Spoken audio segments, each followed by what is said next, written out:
Absolutely, you All are right. recorded. All right. So, eternal brothers and sisters, we are now about to open a Church of Light meeting in the customary manner. And in doing, let's consider seriously the purpose for which we are here gathered together. The purpose which, since the dawn of human intelligence, has drawn true brothers and sisters of the light into holy convocation. The purpose which during all ages has attracted the spiritual effervescence of every epoch together at selected meeting places. The purpose which has ever impelled the noblest and the most exalted souls of earth to band together for a common effort. That purpose is to study nature's law, to unfold the divine attributes of the soul, to secure the conscious immortality, and to gain the royal grandeur that surrounds the true perfected human. As has been the custom for eons past, let us arise, or if you need to sit, and face the east, from whence each day the sun first sheds its all illuminating rays upon the children of the earth. And here in mind, and that in all, as all energy, light and warmth upon the earth are derived from the solar father. So in the path of, in the truth of light, of life, light, and love are derived from God and the spiritual father, whose all-providing care has symbolized the mind of the ancients, brothers and sisters, by the orb of day. Let us now make the symbol of the religion of the stars. We stand to indicate active volition, with right hand ascended to earth and in aspiration of divine knowledge and power, and the left hand extended to earth as a pledge that such knowledge and power will be used only in spirit and in truth for the benefit of humanity. You may lower your hands, and I will pronounce the invocation.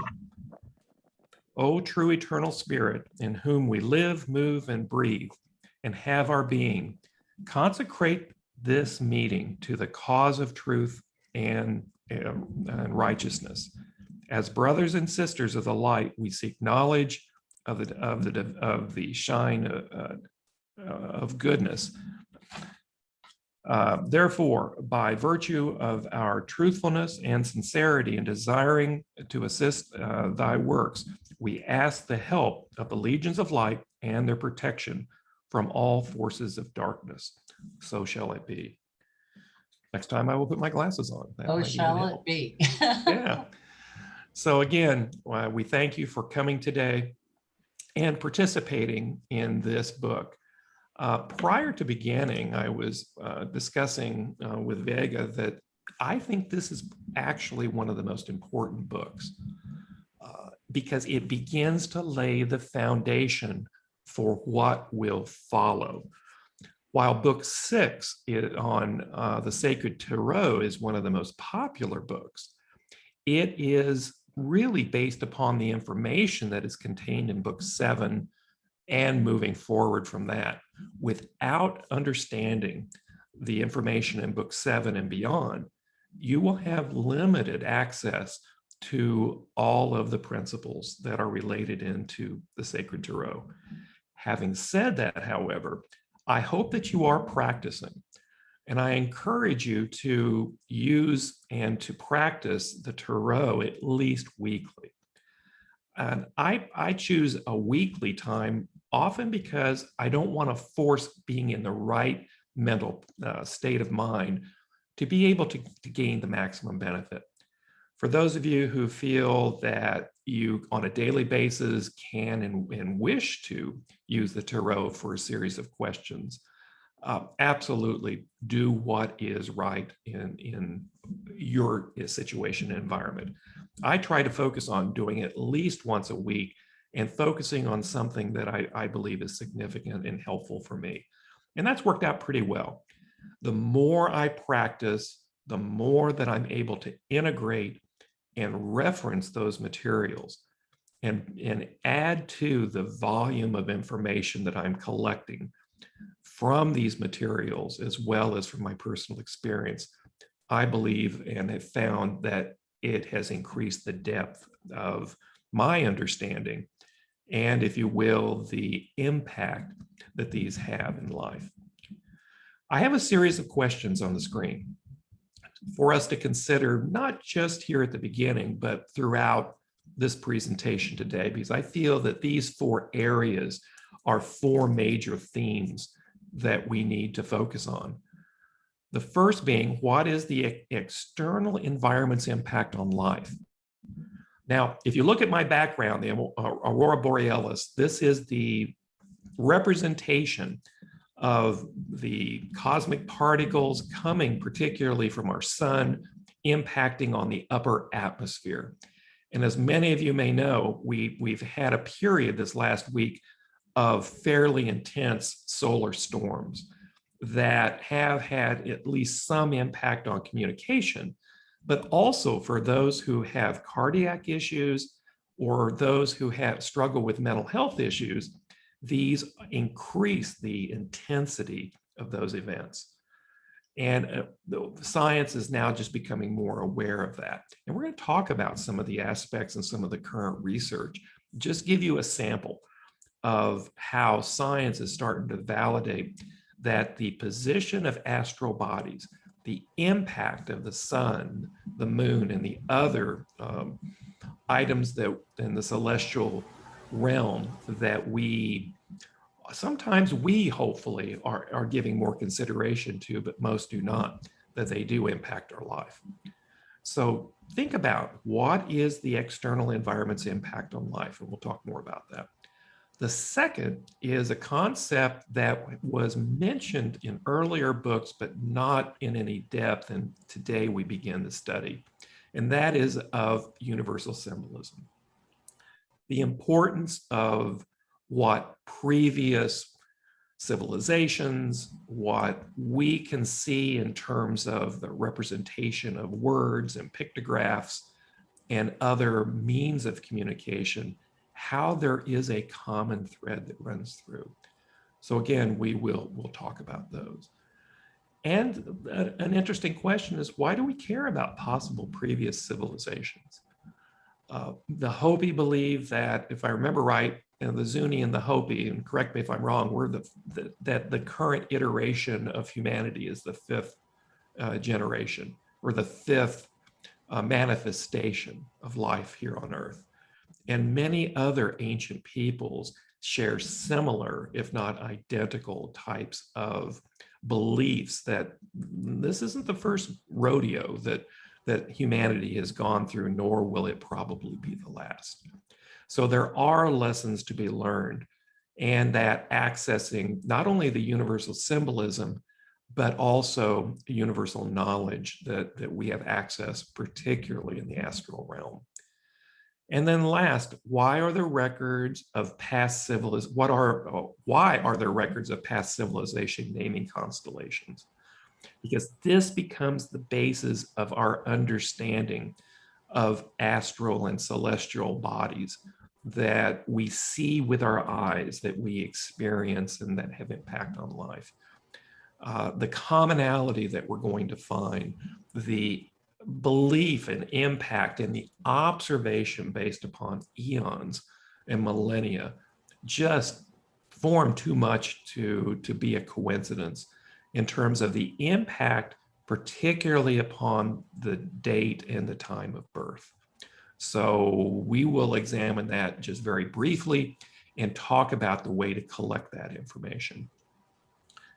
So applying your knowledge, I mentioned that very briefly, and I'm going to reiterate something I said during the Sacred Tarot, but now even emphasize it to a greater degree. It is, I believe, vital to create a notebook for collecting and reviewing what you learn. I would suggest a 3-inch loose leaf binder with 36 subdividing tabs. And the reason for the number 36 will become more apparent if you aren't already familiar with that.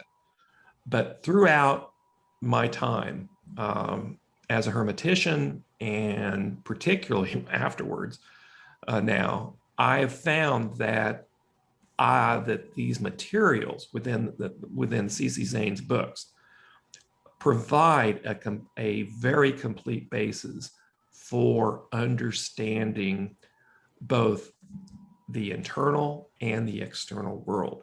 However, the way that he presents it, because he's a man of his age, with much of this material being written in the 1920s and 1930s, is not necessarily in a language or in a sequential format that makes it easy to personalize and internalize.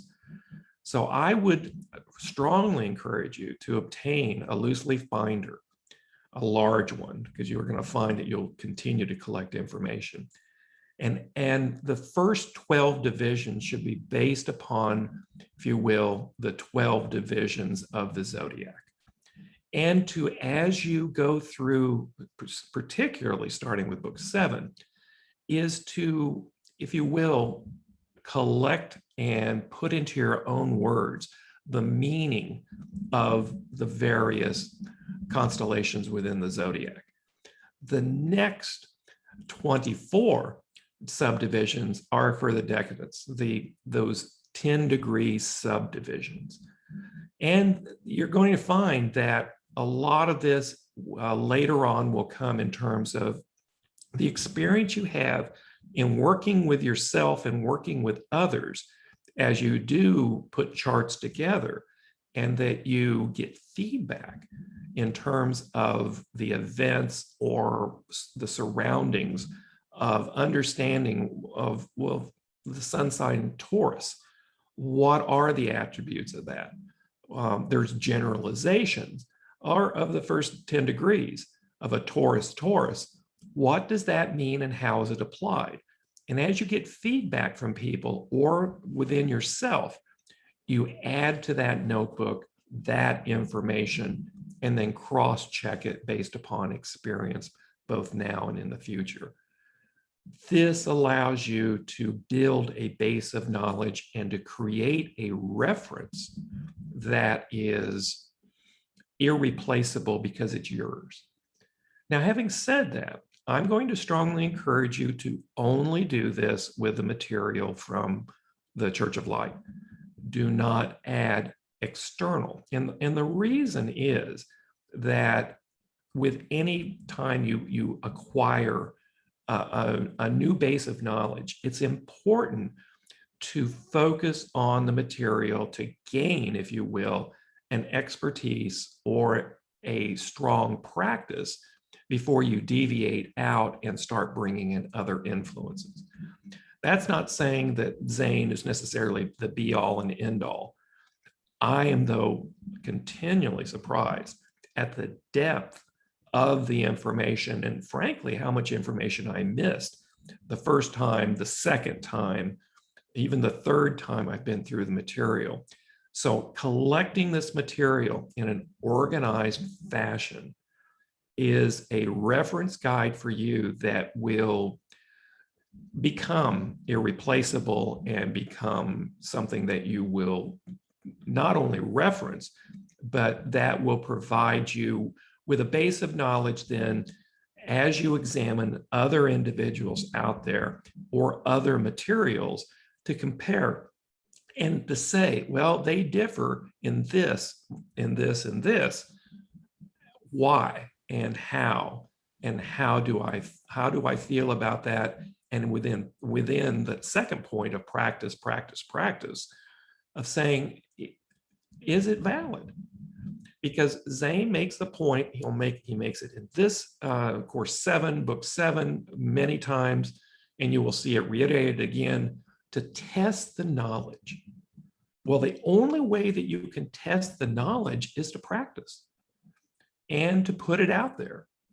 And you will stumble, you will make mistakes, you will misinterpret, but those are learning opportunities of where that you can start to refine and better understand both the limits.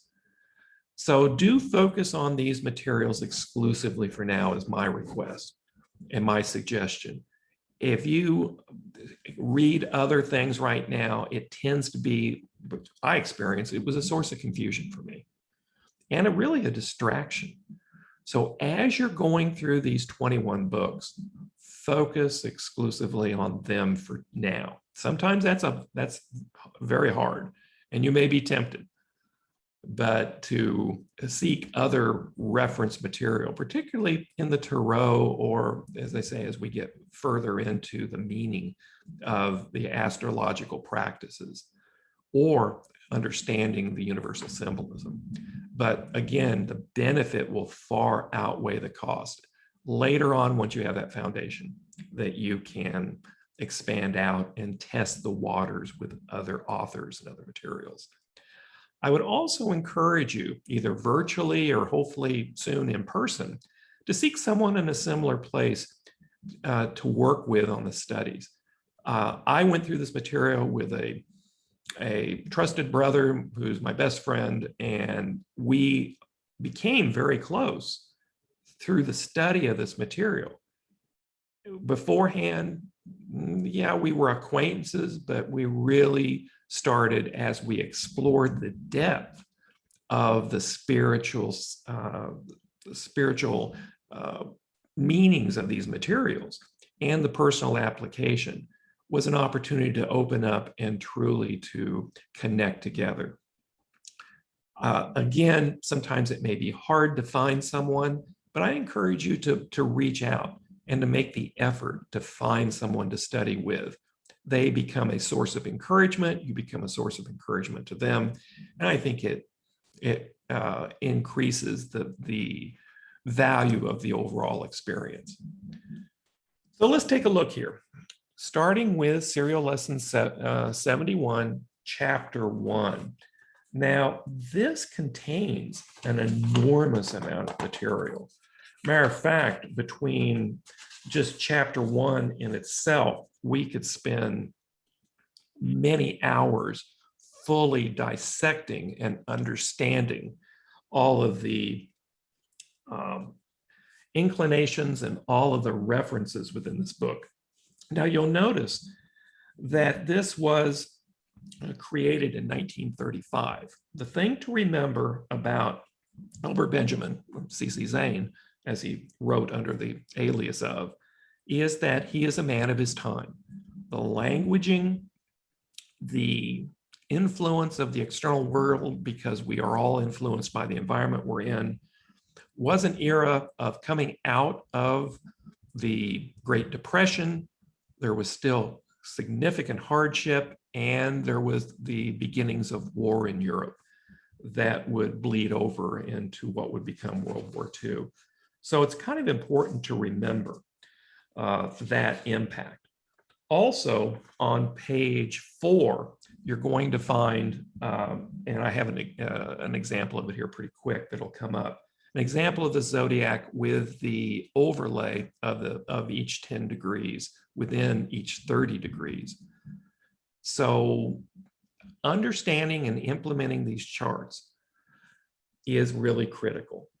Now, one thing that I think is an important perspective is that prior to, if you will, certainly the period of the Enlightenment, but even far beyond, before that, that in history, there has been a combination of physical and spiritual sciences.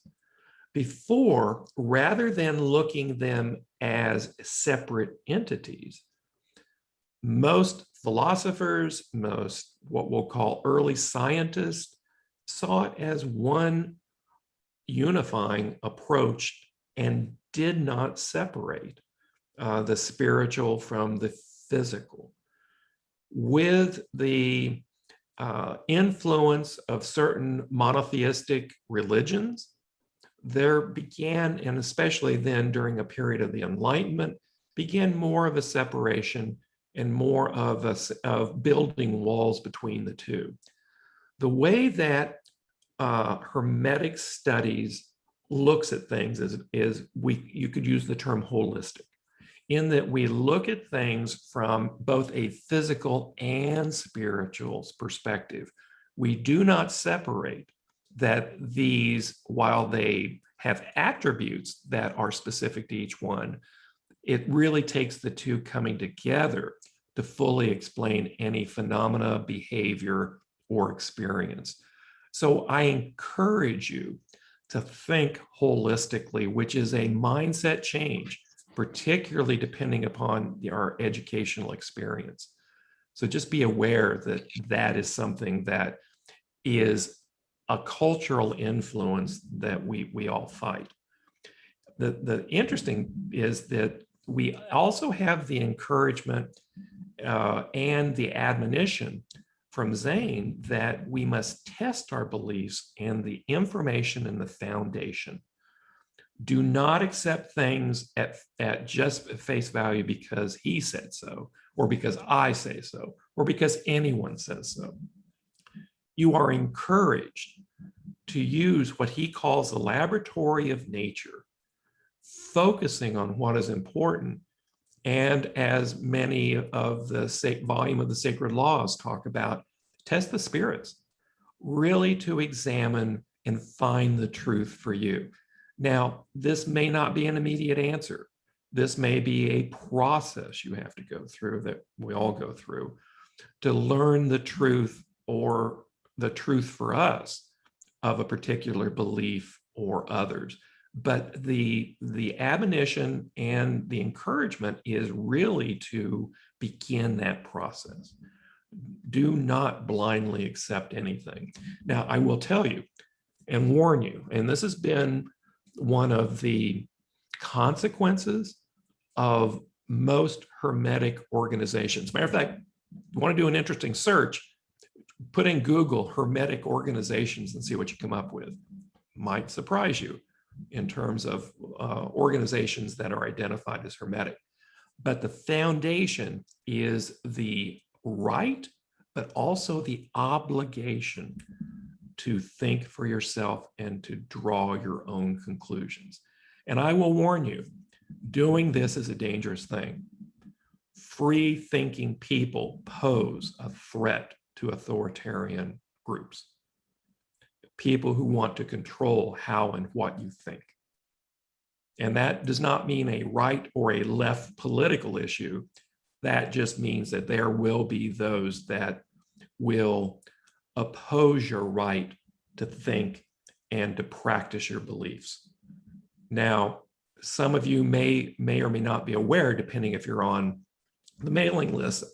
Viega, I believe it's the state of Massachusetts that is now looking to pass legislation that you must be licensed by the state to practice certain spiritual things like astrology. Was it Massachusetts where that started? Yeah, well, no, actually, it's been going on for quite some time, but in our Congress, each state has to do its own, and Massachusetts is trying to make everyone have a license who does anything that is spiritual. Right. So to me, that's a reflection of trying to control dialogue and control thought, and to, if you will, regulate belief systems.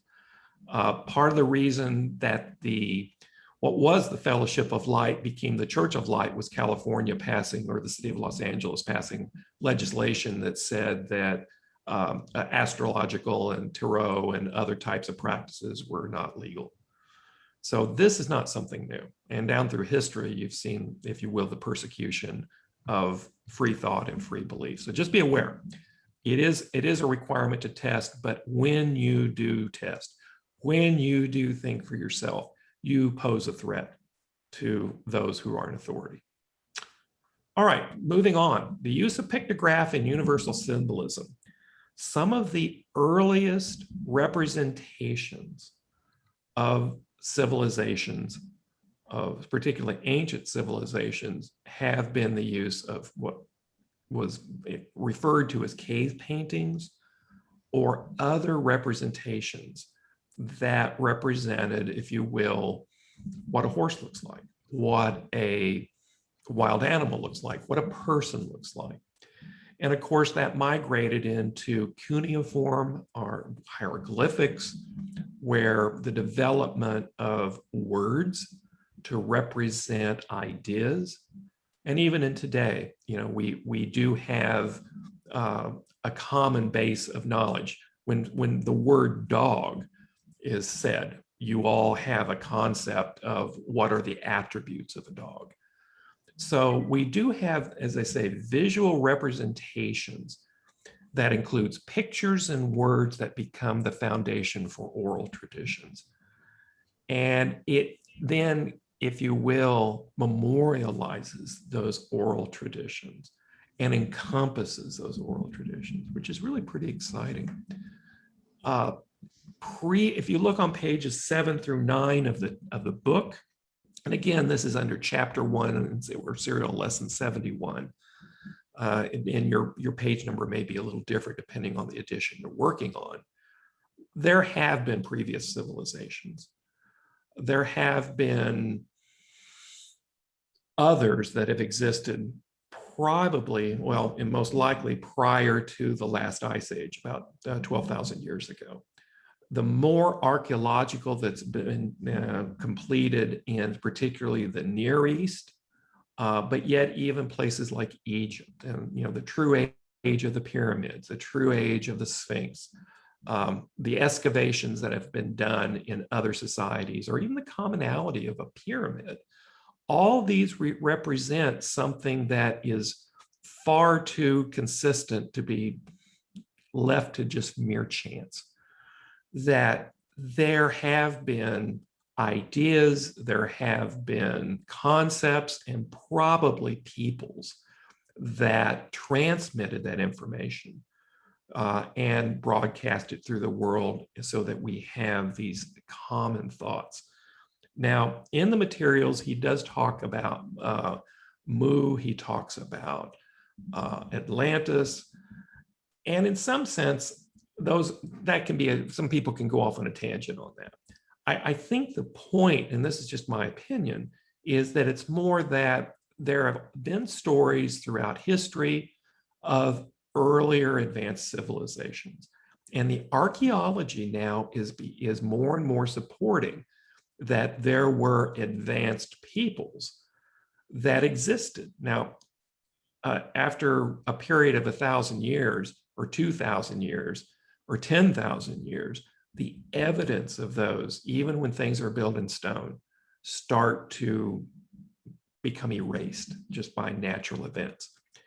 And if we look at and believe, particularly and understand that the significance of the ice ages and the destruction that the movements of ice and glaciers did to the surface of the earth, it's really not surprising that we do not find the level of historical, or if you will, evidential information that we thought we might find. But then again, you look at monuments such as the Sphinx and others that you truly begin to wonder what the true age of these. So while the previous civilizations can be interesting, don't go down that rabbit hole too far, because it is more of a statement than an exploration of who and what they are. Now, this diagram that I have on the constellation and the decades is really, really important to have in your notebook. I would say memorize if you possibly can, but at least know how to make use of it. And the reason is that, especially in terms of birth times and based upon the position of the sun, because that's what we're really dealing with, the position of the sun in terms of these constellations, not its position on the earth. That this is an influence. This is a dramatic influence on who and what we are as individuals. Now, on page 10, and I've always found this interesting. Our ancient brethren and sisters believe that the earth was round and reference that. And it was only within if you will, past post-Greek, post-Roman, that the idea of a flat Earth really became prevalent. And obviously, as we have advanced into more of a scientific period, the physical, again, supported that we are in a round environment. But how could the ancients have known that we were round, that the Earth was not flat? And that can raise lots of interesting questions. They certainly couldn't fly up and see it, at least to our knowledge. But yet, again, there was that combination of physical and spiritual and access to the universal symbolism and knowledge that I think provided insights that we just have glimpses of, but don't really understand. And again, the ancients in virtually every society consistently named the constellations and ascribed personalities and traits to where the position, particularly of the sun, was at the time and moment of the birth. How interesting. And as you are able to examine these closer, you find that there are far more similarities than there are differences with the Chaldean, with the Egyptian, with Mesoamerican understanding and associations of where, what, and when. Also note that we basically have seemingly, and in reality, have standardized upon the Chaldean foundation. And this is based upon the prime meridian along the sun's path. It is the importance of where the sun is in relation to the constellations more than where these fall in terms of perspective on the earth.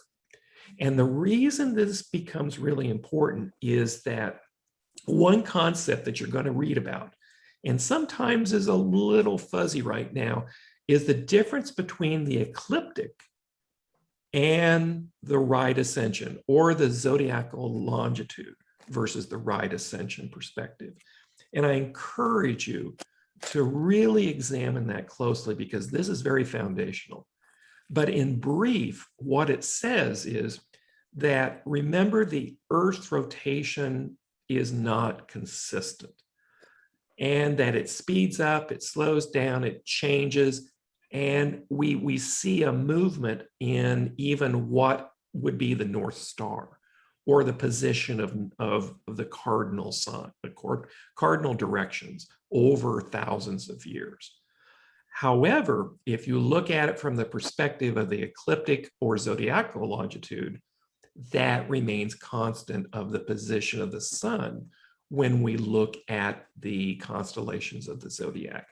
And this is why, if you will, we do not change, even though there is a precession, there's a technical word, a movement of where the prime meridian is, where, if you will, right now it's considered to be in London, just outside of London, Greenwich, where things start.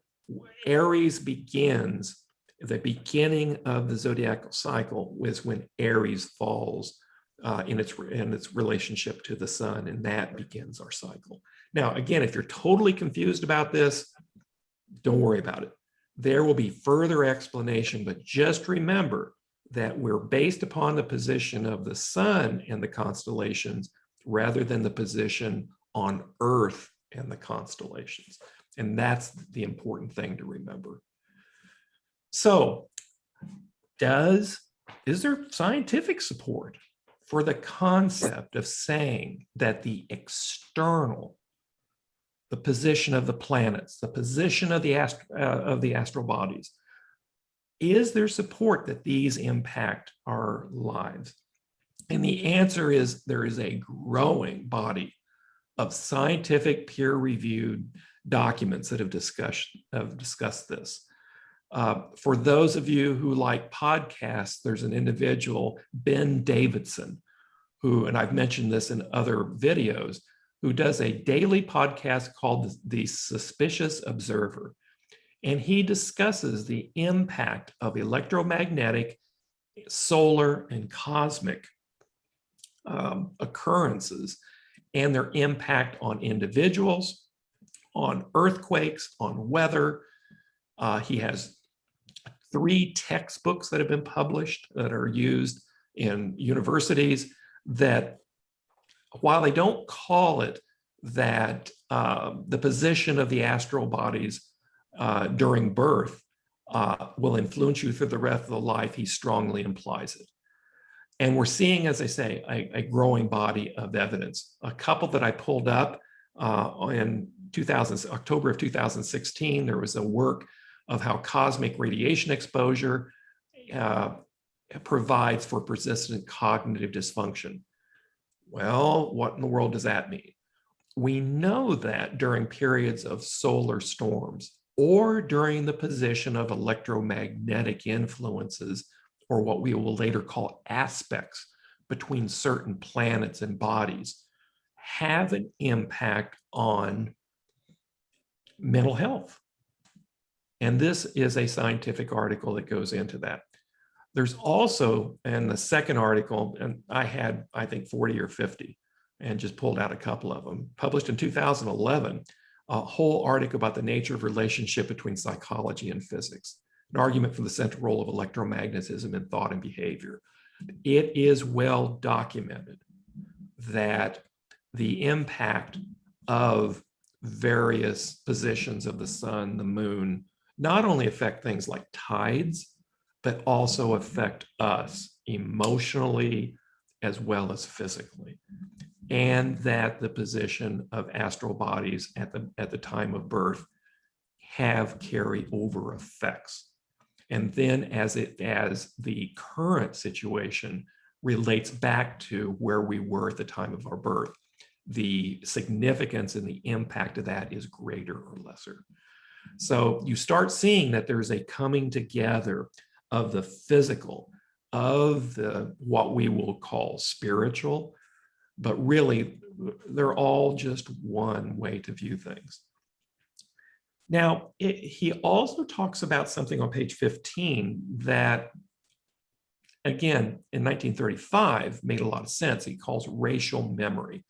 And this does not refer to the color of someone's skin, the ethnic background. It's more that there, for humanity, are certain truths that transcend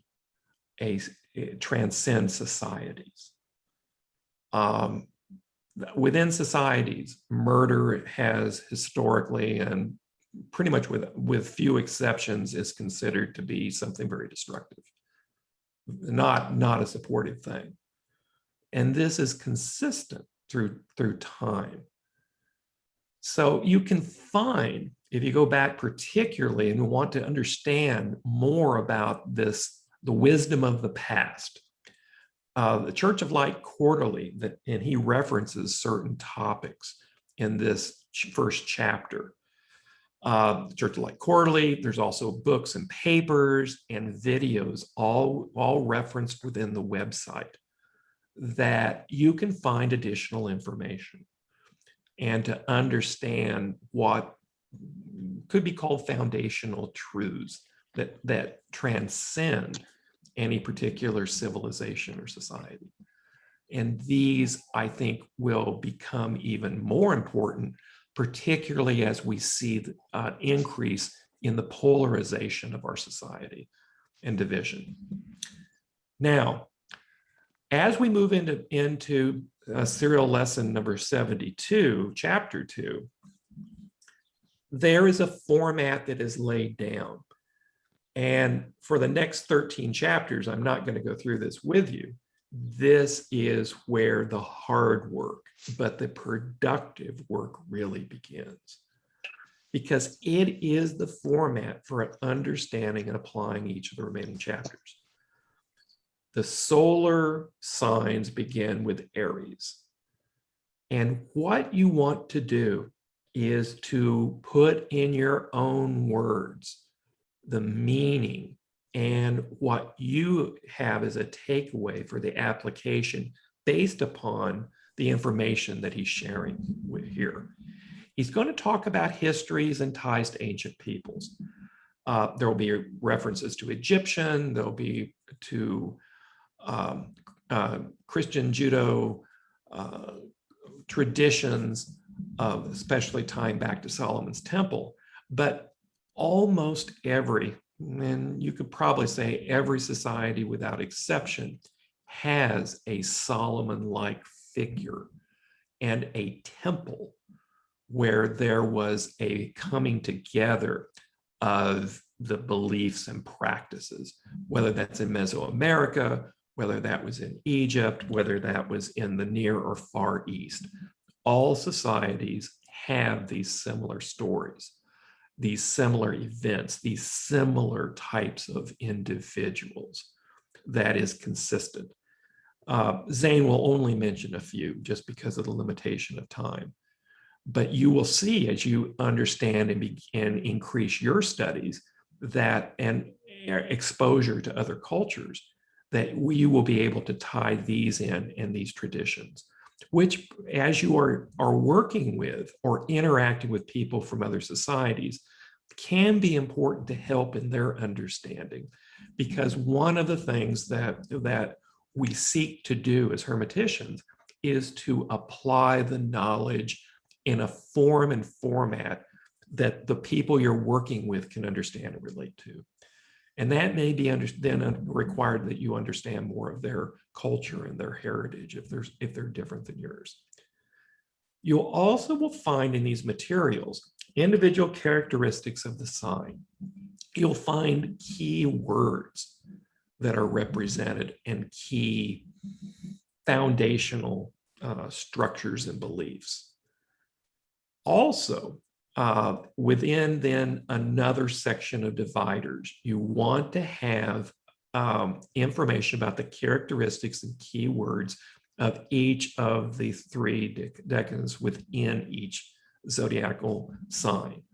Why? Because this again lays a broad stroke about the personality, about who the individual is.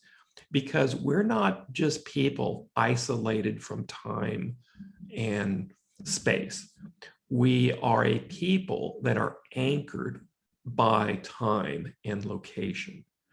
So understanding that, and then the refinement comes with what we will later learn are how to determine the importance of the various interaction between the planet and other celestial bodies, and also what has the most influence and power over us.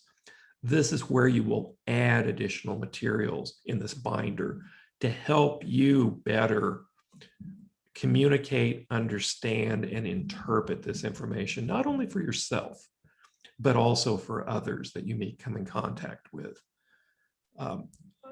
And part of the practice, I think, really is you start with yourself. Even though we're biased and we're blind sometimes to our own weaknesses particularly, but even sometimes our strengths, the more that you can understand yourself allows you the freedom to separate yourself from your biases, to separate yourself from prejudices and from limitations that can and do influence all of us in terms of thoughts and actions. So the chapters that follow chapter 2 become a lifelong practice of collection and refinement of information. That's why I encourage the use of a notebook to accumulate that information in a form and format that makes sense for you and can be used by you to further sharpen your experience. Now, is there a right way or a wrong way to do this? And the answer is absolutely not. It's really about what works for you. It may not be a 3-ring binder. It may be more of something you do within Google Docs, or something you do in electronic means, or some other format. But the point being is to have a system, to have a methodology that you find and you use, and you can develop and refine over a period of time.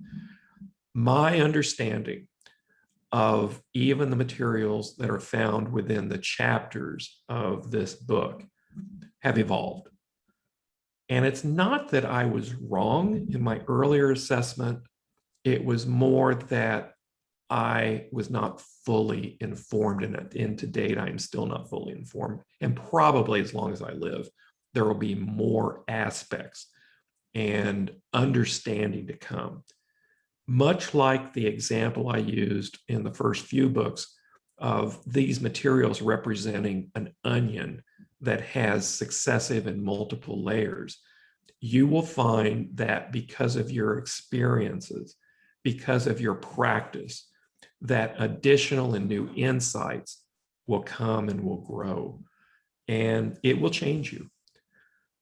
We talked about, I think in book 1, that much like the classic or cult movie, The Matrix, that you no longer have the excuse of saying, well, I didn't know, or I didn't understand.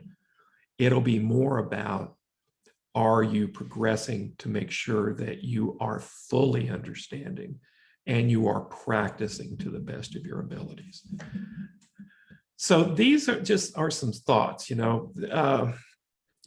stellar knowledge is ancient and is a part of all societies. It is something that you will find without exception on any society, within any society that we have written history. And for those that we don't have written history, we see within their symbolism. Also, bear in mind that historically there has been a separation between this physical and spiritual worlds, but this is coming together again. That scientific knowledge is now acknowledging that there are realms that they can and do not understand. And so more and more, we are representative of the Hermetic traditions that said there really was no separation, that the physical and the spiritual worlds are really one and the same. And any arbitrary division we make is purely arbitrary. Also, universal symbolism is the foundation in all knowledge and wisdom, that there are concepts in communication, even in the basis of mathematics, for sure, that is foundational to every society.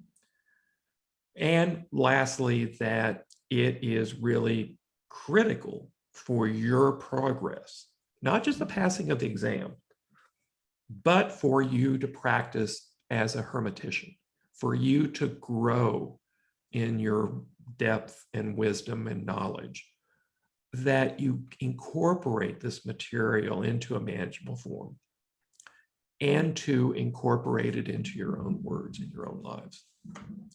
So I strongly encourage these items. This is a little, we're about 10, well, we've gone 50 minutes. It's a little shorter session today because frankly, the work to be done is really something I can't do for you, that you must do for yourself. I have to do it for myself and you have to do it for yourself for it truly to be valuable. For me to review the attributes, you can read it yourself. As there are specific questions, those are appropriate to say, I don't quite understand. And in many cases, much of this will be addressed further in book 10, both parts 1 and part 2.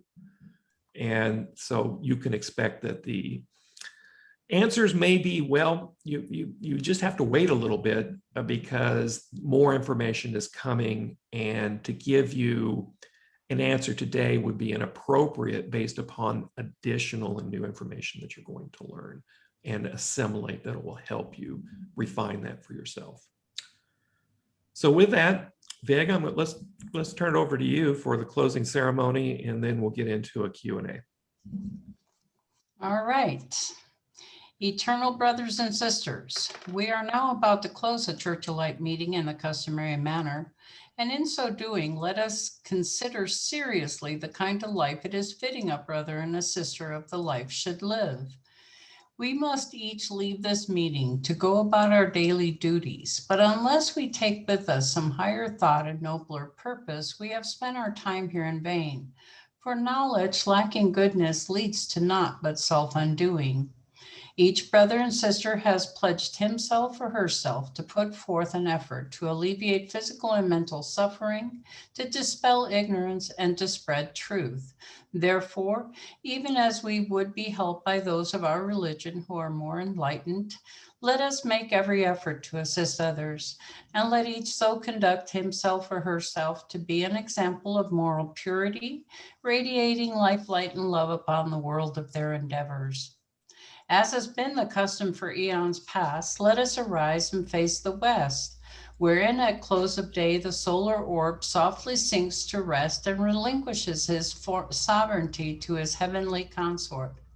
And let us bear in mind that even as the orb of night reflects the glory of the sun when darkness would shroud the earth, so should each earnest brother and sister reflect the radiance of our teachings, even amidst the darkness of ignorance, lighting somewhat the most obscure as well as the more luminous paths which they are forced to tread.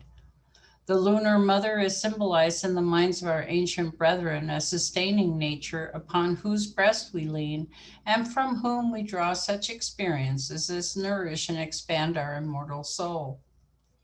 Let us now make the symbol of the religion of the stars.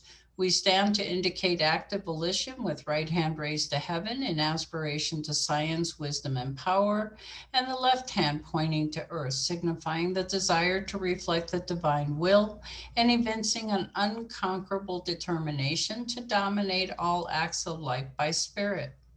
You may lower your hands and I will pronounce your benediction. O thou eternal spirit, in whom we live, move, breathe, and have our being, dismiss us now with thy blessings. And as we travel along our several ways, let ministers of thine guard our footsteps and light our pathway, that we may not stumble in our blindness. From our hearts, we thank those who have assisted in our researches. And now as we depart, we consecrate our efforts to the cause of truth and beneficence. So shall it be. So shall it be. All right. So I want to do a